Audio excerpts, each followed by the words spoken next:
Domeng! Domeng! Lumabas ka nga dyan, may tanong ako. O Lito, ulangab ka na naman.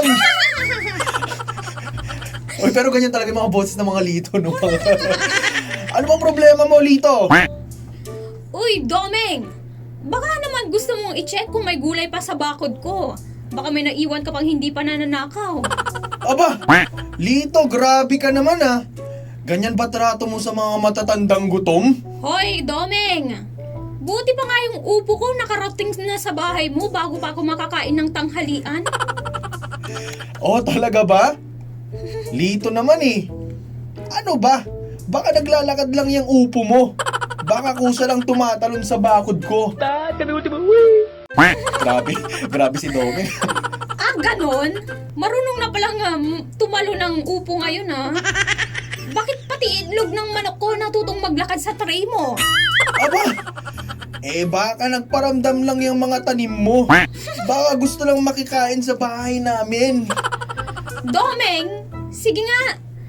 Next time sabihin mo na lang agad kung gusto mong makikain. Huwag na yung nagni-ninja moves ka sa gabi. Akala ko multo, ikaw lang pala. Pasensya ka na Lito, pare. Wala na kasi akong budget eh. Hindi ko naman alam kung paano hihingin ng tulong sa'yo. Sa totoo lang, nahihiya kasi ako eh. Domeng, kapitbahay kita. Hindi kita kalaban.